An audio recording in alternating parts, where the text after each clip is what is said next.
Hey, San Francisco, I'm Ben Kaplan, and this is the podcast where we define who we are and who we want to be. We are diverse. We are innovative. We are inclusive. We are change makers. Problem solvers. Activists. Leaders. Citizens. We are open-minded. Optimistic.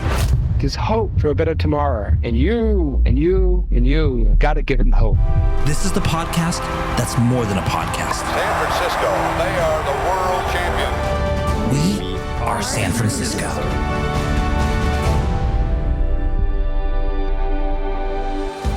Hey, San Francisco. Today I'm chatting with Chris Larsen. He's one of San Francisco's most prolific and visible benefactors. That's the fancy term for a city resident who uses his time and money to address issues that might otherwise fall through the cracks.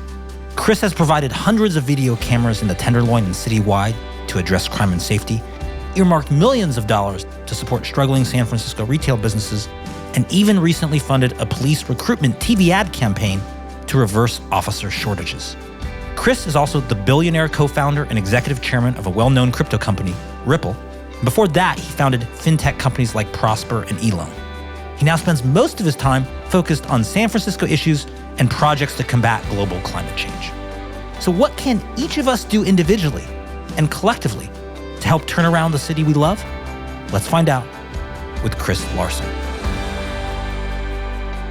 Welcome to the podcast. And how did you get started with this? You've described it as a lot of folks, many of us are guilty, kind of sit back and say, things ought to be better. We ought to change things. Why is it this way? But not a lot of us take action on that. And not a lot of us take action to the extent that you really have over the past few years. So how did that journey come from you and how did you get so involved with the city? Yeah. Well, again, first, thank you so much for having me here today. I really appreciate it. Well, look, I was born in the city. I was raised outside of the city, but then kind of came back to SF State, where I got my business degree, and then been pretty much here ever since.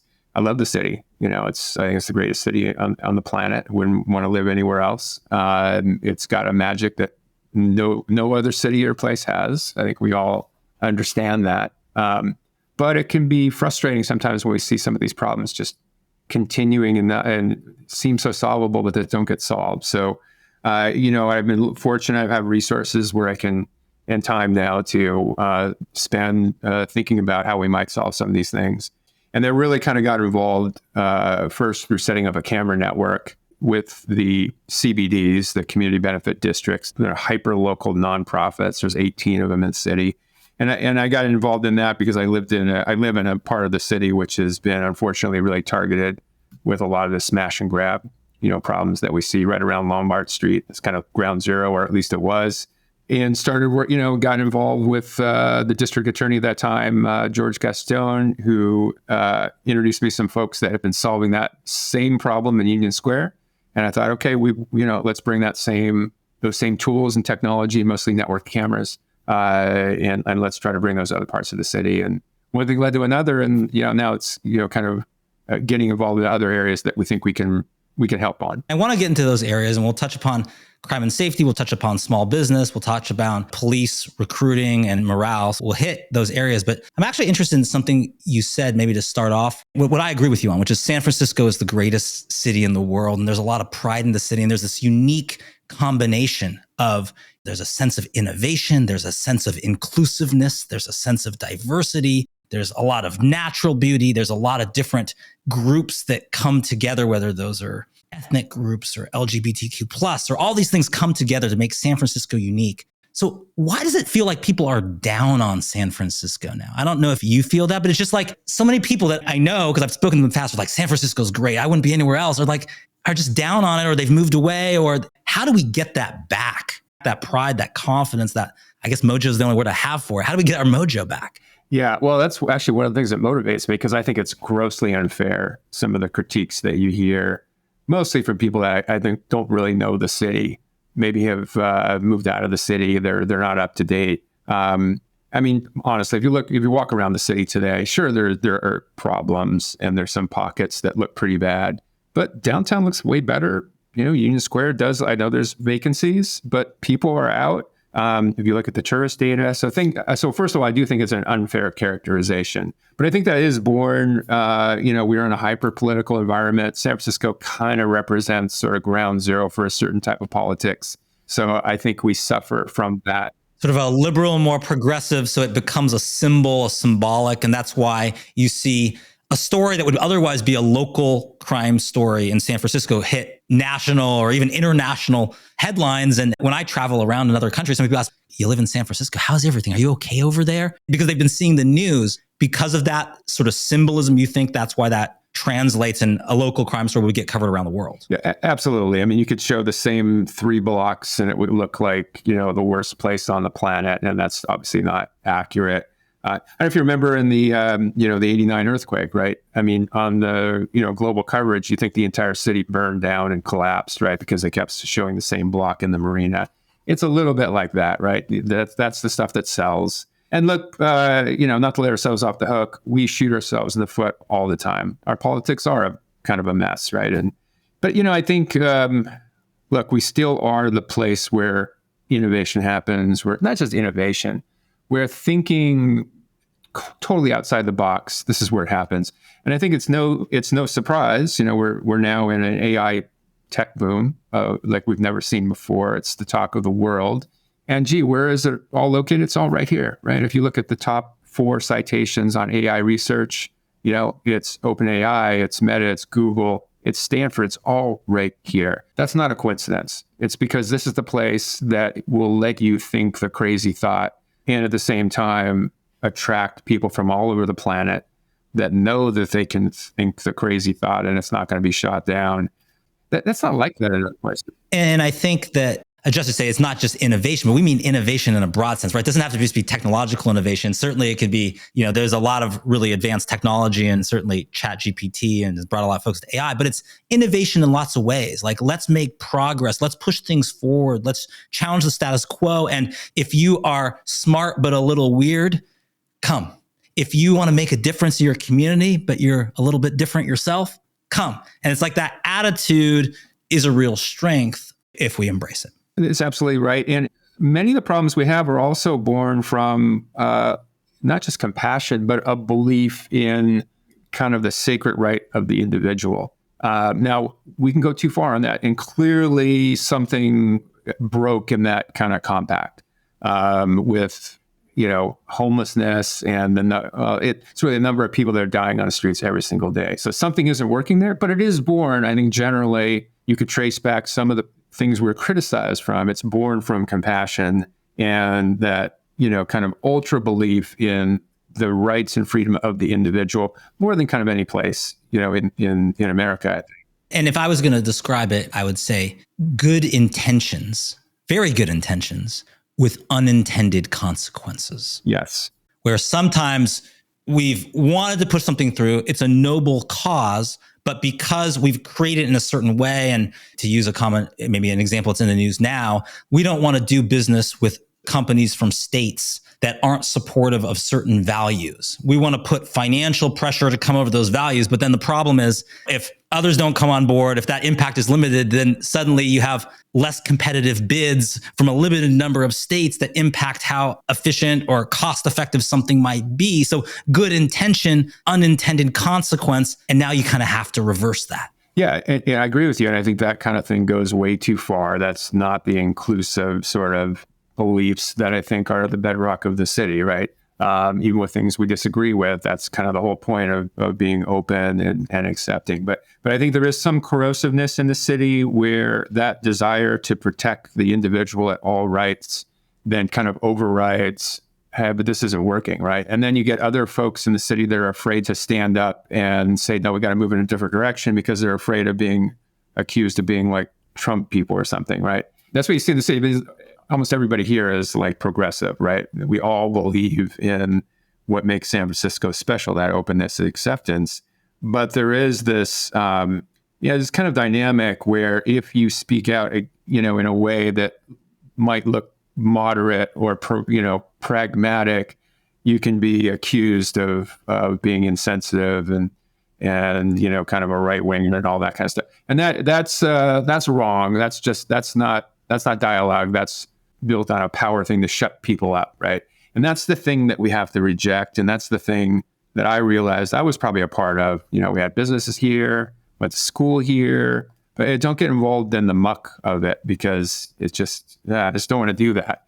And that's the thing. I think that's what's changed in me. And I see that changing in a lot of people now in San Francisco who love it, but know the problems are very fixable and they're born of this. We've gone off the rails in our quest for compassion, and it's backfired. And that's the thing we got to stand up to. And sometimes it's also a question of timing. What I mean by that is that when you're in an emergency, if there's a fire at your house, you're focused on the fire, right? You want to put out the fire. There might be other things you want to do in the house. Let's make the backyard a little bit more inviting and nicer. Let's have some opportunities for our neighbors to come over. If there's a fire in your house, you got to put out the fire. So just because there's like some focus on that immediate crisis or that immediate need, that doesn't mean that's forever. In fact, it probably shouldn't be, but you've got to do things at the right time because you don't get to do all the other things if you don't put out the fire first. That's right. We got to take the wheel back, right? For maybe, and then turn it back over, right? But things are going to skid off here.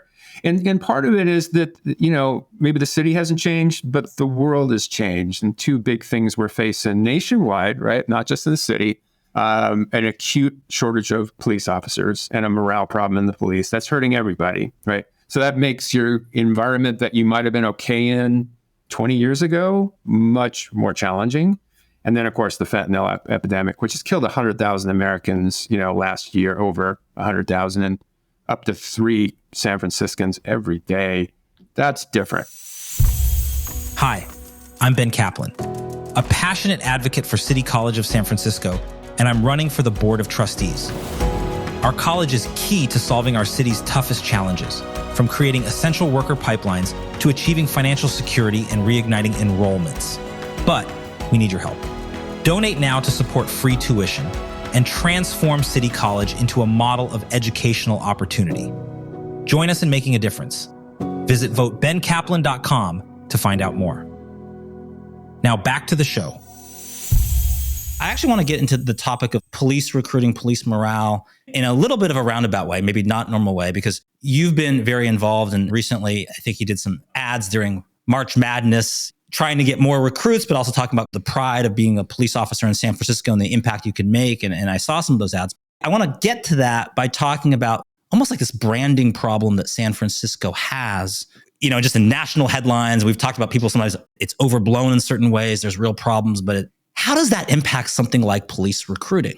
Because it's one thing to say like, okay, we get some negative press. That's unfortunate. That's too bad. We got to change that, but it's just some negative press. Let it roll off your back. It's different when that's broadcast around and you've got to do something like recruit police, and maybe more police are saying, why would I want to do that in San Francisco if this is the situation? This is what I'm going to be put into. It's a really expensive area to live. I'm going to maybe have to live outside the city and commute in, and all of these issues. Does some of that bad PR or sort of bad branding actually have real consequences that prevent us from solving our problems? Absolutely, for sure. Again, the police shortage is a national problem. But when you think of what that means every single city in the state and in the country is recruiting from the same, limited group of people that want to become police officers, which has been made way harder for all kinds of reasons, recently. But yeah, it does hurt. San Francisco's challenges on the police issue are way tougher than they are in Walnut Creek, for example, because of that very issue. So we've got to work on recruitment, got to work on morale, and we got to turn that around. What's really sad, you talk to police officers who've been in it for 35 years, used to be like the children of police officers became police officers. And that's happening less and less. And I think that's a really sad development. And when you talk to police officers, do they wish it for their kids, or they're like, you know what, it isn't worth it? No, they don't. They're sort of happy they're going into technology or something else, right? But that's a real shame. And that's that's a break from the past, right? So how do and part of that's of course housing, as you mentioned, which can be solved with resources, so we got to solve that. But that's harder for the city, and it's showing up in the numbers, right? That's the thing I'm most alarmed with now, because that's like a crisis and it's heading in the wrong direction. So we've got to turn that around. And that's why we started doing some of the ads, which weren't just recruitment, they're also about morale and showing, how much, we should be respecting the police for the tough job they have. On the recruitment issue, You've co-founded companies and are chairman of a big crypto tech company now. From that experience, is there any lessons we can take for recruiting police officers? Because sometimes I have my own company, my own marketing agency. And if I'm having trouble recruiting one type of person for a position, I'll be like, okay, well, how can we break up the role? How can we make this role a little bit more attractive? So maybe we don't need police officers for the things that don't require police officers, like responding to crimes. Maybe there's other issues that involve a mental health understanding, others that involve checking in on people and a sense of compassion, other things, even just administrative. Police officers have to file a lot of reports. Maybe that can be done with other people. So usually if I was having a problem at a company recruiting something, I would sort of say, how can we make the job more attractive? How can we break off other pieces? How can we focus in and make this more specific? Is there room to do that? Do we have to lower the total number of police officers we need to recruit because we're not going to get there otherwise, and kind of focus the job on things that only police officers can do that they would actually want to do? Yeah, you're raising so many good points there because it is a complex issue. But let's start off by, if you were a CEO of a company, right, and you had to recruit a bunch of workers, right, you would come up with a plan, and you'd hopefully solve the issue, right? It's not the way it works in San Francisco. The CEO of San Francisco doesn't have the power to do the kind of recruiting that she needs to, right? She has to go to the police commission. And it's the police commission that's largely going to say whether or not you can do the things that you want to as the CEO of a company or in this case, the city. That's a problem. So part of the police issue is the mayor of San Francisco not having enough power to do her job, Linda Breed. She needs more authority. And then let's hold her accountable. But how can you hold a mayor accountable or a CEO accountable if they don't have the right to do the things that they need to do to lead the city? So that's a problem. That comes from the Board of Supes that then appoints the police commission. And so that's part of the issue that we need to change through getting the Board of Supervisors, I think, more aligned with the mayor. That will happen hopefully in the 24 election. We need more tools for the police. And there's another problem there too. We have a lot of nonprofit groups that are blocking tools that would otherwise tremendously help, especially in a police shortage. Things like license plate readers, especially with the smash and grab issue, where most of the smash and grabs, these are professional crews, right? This isn't just random. There's not random homeless people doing most of the damage there. It's professional crews, usually using stolen cars or stolen plates. So having license plate readers that would identify that would be huge. That's continually blocked by EFF, ACLU, which, by the way, only really blocks that in San Francisco. They're not doing that in other cities. We kind of get picked on there. That's a problem. You raise a good point, though, of other things that can help with the shortage. So you're right on, police are asked to do too many things, including dealing with mental health. So getting more mental health resources, but also being a little bit tougher with forcing people to get help. That's a problem in the city. And again, there are certain nonprofits that continually go to court to block the mayor and even the board from doing some of the things to be a little tougher to force people into mental health services. Again, that directly results in the police having to do more work that they hadn't signed up for. I think we can also do some other things with ambassadors, Urban Alchemy, for example. It's in the Tenderloin. That's effective. They're not police, but they kind of help with stuff that might lead to issues. And there's another category called police specials. I think that's an area that's being looked into. It's somewhere between ambassadors and police officers to help with the burden of lower priority calls, which right now aren't getting answered. So it's a really complex area with a lot of very doable solutions that we all have to kind of work on together. You highlighted the part about really the difficulty of our structure with the mayor, supervisors, and then individual commissions, which retain power. The solution to a lot of problems, not just crime and safety, but a lot of San Francisco's problems, is it going to come from the top down, or could it come from the community up? What I just mean by that is, if there's enough collective will, and you've brought a lot of individual will to things and rallied people around too, then things that are surprising actually get passed. And I'll give you an example of that. So the Board of Supervisors, right, supported recently overtime pay for police officers. If you would have taken that decision and maybe moved it back in time without the collective will, what's happened, and put that back 3 or 4 years, no way that probably passes. But there's such a collective will from the community. There's a sense that we have to do it that, politician, like anyone else, feels pressure, says, I can't oppose this. It gets through. So I just sometimes wonder, do we need as a community to come together in more ways, doing things like you're doing? Maybe people don't have your financial resources, but they can rally people in other ways. They can organize people in other ways. And if we can get that collective will, maybe the top follows. Yeah, I mean, you're raising a great point. I think it's kind of yes and yes, right? So, I mean, we do elect our leaders, our mayor, our board of soups to get the job done. But I think a lot of people, they don't realize when they elect the mayor that she doesn't have a lot of power to do some of the critical parts of her job. So then how can you hold her accountable, for example? But you're totally right on if people get involved, the board of soups and the mayor and these commissions, they do pay attention to that. I think the big question there is how do you define community, right? So if you define community as the 100 people that show up at a board of supervisors meeting and yell, they get a lot of attention. They even get a lot of stuff passed. It's not really the community. The community is also, look, the elderly couple that can't get out of their Tenderloin apartment because, they don't have mobility. It's the immigrant family that's working 3 jobs that just does not have the time to come down and yell at people. So as long as, and it's unfortunate that sometimes the loudest voices, kind of rule the day.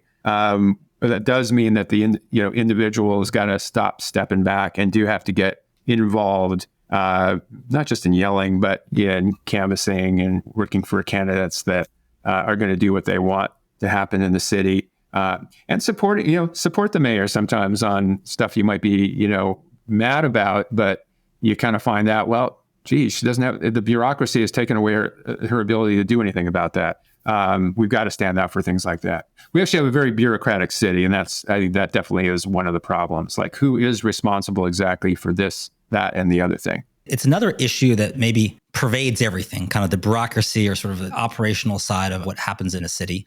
Because we've been a city that wants to protect different groups or individuals or causes, that creates regulation that then has to happen so that can be related to it. But what else could we do to streamline all of that would impact so many other issues? I mean, you see some of the stats about it takes 600 plus days to get a housing development. We have a housing shortage, right? And we need to get more people housed. And it takes close to 2 years to get things that take other places a couple months through. To do something at that level, it's not really a political issue. How do we think about doing that? Because it would make so many other things easier. And bureaucracy is the result of those good intentions with unintended consequences. Yeah, I mean, so you're like 30,000 employees in the city. So like you have this massive, kind of team that should be working for the people of San Francisco. But then, yeah, you try building a house in San Francisco and see what that's like, right? It is shocking sometimes. I don't know what the answer is on that one. I don't know if I would even touch it by, criticizing it. It's notable during the pandemic. I don't think there was a single layoff of those 30,000 people. So there's something different happening in the way city staff works and how it works in just about any company that's in the city. It's just 2 different worlds. And I'm not sure you can ever change that. So it's frustrating, very, very difficult. I think we got to, before we get there, let's try to fix the problem between the mayor, board of soups, and then the courts, right?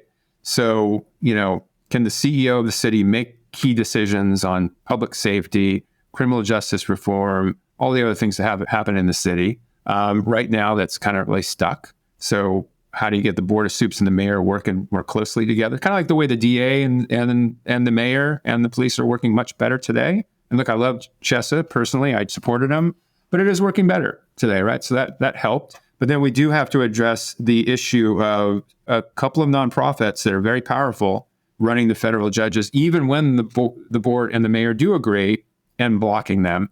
And, there's a stay right now from a federal judge, from one of the nonprofit groups that's blocking the mayor and the board from doing some of the work that they need to do to address some of the homeless encampments and the mental health issues and the drug abuse. And that's a problem.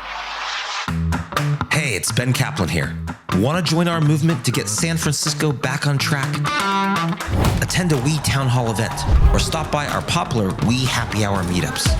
Better yet, join our data team, take the census, or help us audit the city budget. To join the movement, text us at 415 415-301-6700. That's 415-301-6700. Or learn more at wesanfrancisco.org. You talk about something that I often think about in regard to just the bureaucracy or just making progress, which is when you look at other cities that have tackled something really hard and been successful. I'm talking about homelessness in Houston, which made a lot of progress, or housing accessibility and affordability in San Diego, which made a lot of progress. Usually there's an alignment that comes from elected officials, unelected officials, nonprofits, the community of like, we've got to tackle this problem. And the reason they're hard problems is that there's a lot of parts to it. And so we have to kind of come together to do it. And somehow, we can sit here, and I've had other guests on the podcast, and we'll go issue by issue, right? We'll do, okay, let's do homelessness, let's do housing, let's do crime safety, but they're all interrelated. It all impacts things. And, it makes it difficult if you don't have enough housing beds because of the federal judge issue you mentioned. You can't displace someone who's in probably an area they shouldn't be because you don't have someplace to go. And that's housing. And at the same time, fentanyl and drug abuse impacts homelessness to a huge extent right now and all these things. So do we need like a plan to turn around San Francisco that's not just like issue by issue? We just need like a master plan to be aligned to tackle this hard stuff. Yeah, I mean, I've heard that before, and it's totally true. I guess the problem is like that plan then would have to be executable by either the mayor or a coalition of the mayor and the board with the blessing of the nonprofits that sort of, it's a small city, but everybody's at each other's throats, right? So the plan is kind of meaningless, and if each of the key leaders can't make that key decision. You're looking to 2024 now, a little bit looking to trying to make basically less, if you call it gridlock or infighting or not seeing eye to eye. Really, you're targeting, it sounds like, between the mayor and the board of supervisors. Is that correct? I think that has to be just a key objective for the people that care about the city and are rallying. And the good news is, and you probably know this, right? There's lots of groups out there that are rallying, again, with the heart and soul of San Francisco. This is not like Trump people versus the progressives. Like, we're mostly all progressives, right? Let's fix the stuff that we know is totally broken. But I think that does come mostly from 24. We got to check the police problem, but every single city in America has to do that. San Francisco, though, we have got to get more on the same page, Board of Soups and the mayor. That comes from 24. And then we have the lingering issue, and there's nothing out there that I see, is somehow we've got to deal with a couple of very powerful nonprofit groups that are optimizing under a single variable, whether it's privacy with EFF, which that seems to be all they care about, public safety be damned, or whether it's the ACLU local. Look, and I've supported ACLU National. I've written to them recently about how off the rails their local chapter has gone.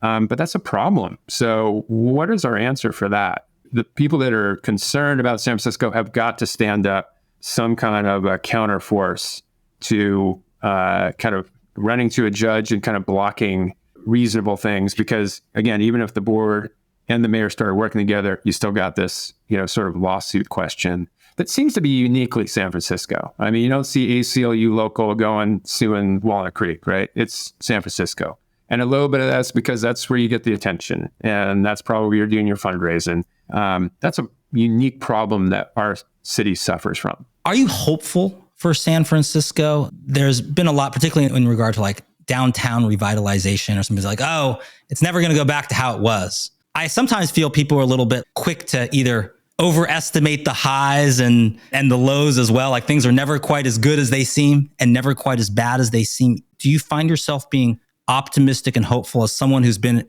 a unique vantage point, unblocking, unsticking things, and a lot of the players involved in all of this? I mean, I'm 1,000% optimistic. I mean, this is the story of San Francisco, the boom bust, the rebirth. That's part of the creative process, right? So we're kind of setting up for something. I don't know what it is exactly, but I know it's going to be exciting as hell, right? And the flip side of every, kind of bust, the bust might be commercial real estate downtown. Okay, bad for real estate investors. That's good news for like any new business that wants to start, or any new retail idea or entertainment idea or housing idea. it's just laying the field for all the creativity that exists here, which will just, it will just rush in, and you'll wake up one day and it'll be like, we'll be at the height of the boom again, right? So these things happen pretty quickly. It's a small city. It doesn't take much really to change the equation. And then throw in something like AI. We have to recognize the AI thing kind of overnight. It just exploded. It's all right here. The tens of billions that are going into that. And not just on the development of it, but maybe on the safety rails of it. And think about all the derivatives that will come of the second order derivatives from that. In a small city like San Francisco, place could be like the most creative, busy place on the planet by next summer. It literally can go that way. So I just have no doubt in my mind on that. This is going to turn out to be another chapter. And a lot of the raw ingredients that made San Francisco great didn't go away. This idea of let's bring these ideas together, and you're judged on like the merit of your idea or your cause or your passion or your commitment, not like how you're dressed or how fancy you're dressed and what car you drive. That is still here. This idea of anyone, two guys, two women, whoever it might be, which is like some way that can like disrupt big companies or entrenched ways of doing things, that you could do that and you could do that here. And, you get a little bit romantic view of the garage, like that's still here. You still have a lot of people that are really passionate and compassionate at the same time. That's still here. We have a lot of problems, but a lot of other big cities have those similar problems too. It has been not just the feeling of, for instance, like unsafety or crime, or the actual things, but it's the feeling of it and the feeling that things are trending in the wrong direction. But it seems like it doesn't take a lot to get it going in the right direction.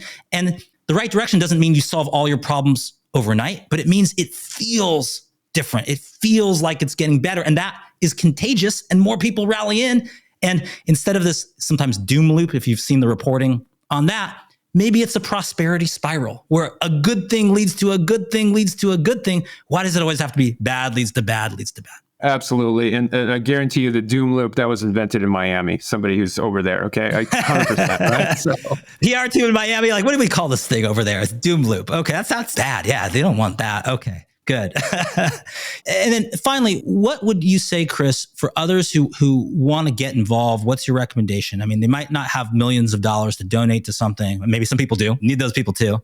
But others, what is missing? If you were going to have impact and you were going to be like, okay, I got to work, I got a family, but I got 10 hours a week. How could someone make a difference on 10 hours, or maybe 10 hours, or you got $1,000, or you have something else? What could they do with that would actually not just be lost in the shuffle? Yeah, no, that's a great question. I think getting involved in 24, the 24 election, which is both March, by the way, and November, because in March, you're going to be picking, like party leaders, that sort of thing, which is actually quite important. So yeah, get involved, whether it's money, whether it's, making phone calls, whether it's talking to your neighbors. Remember, these supervisor races, they're won or lost by like sometimes 100, 200 votes. So one person just kind of, getting involved through calls or just talking to their neighbors, that makes a difference. So I think that's really important. Next time you see a police on the street, go thank them, thank her for their hard work. It's a hard job.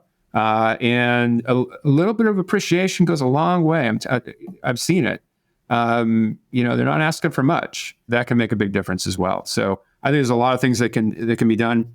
If you're supporting ACLU, EFF, who do wonderful work, don't get me wrong, hold them accountable to some of the bad things they're doing, to some of the things they're doing that's hurting our city.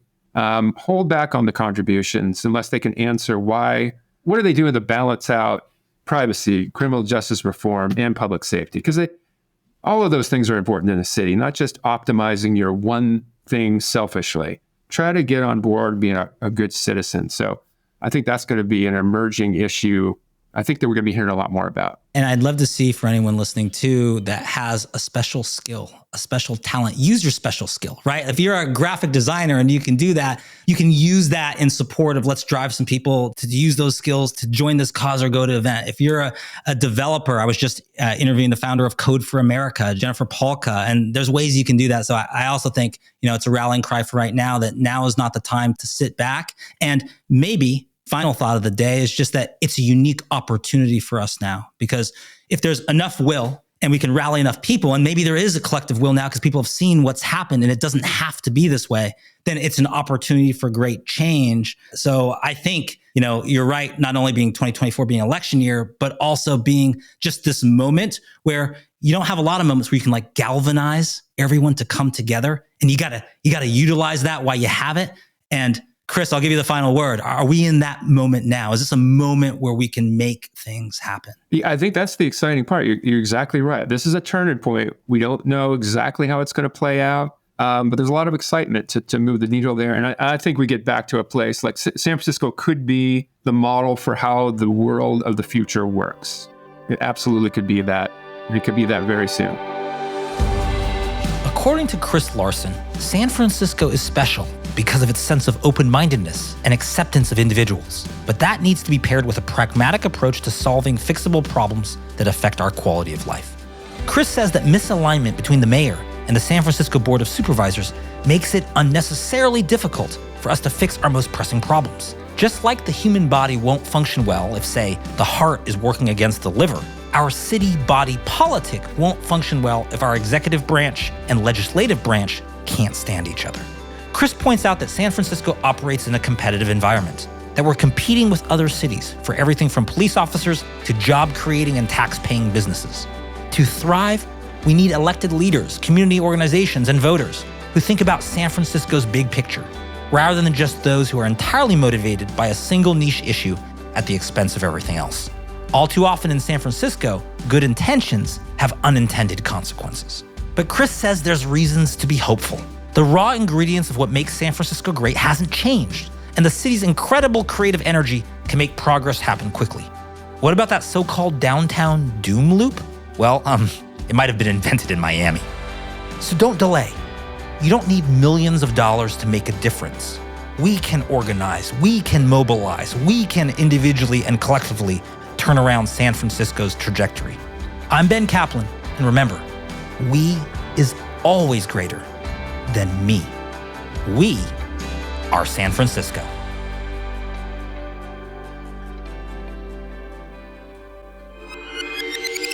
This amazing episode was brought to you by Top Thought Leader.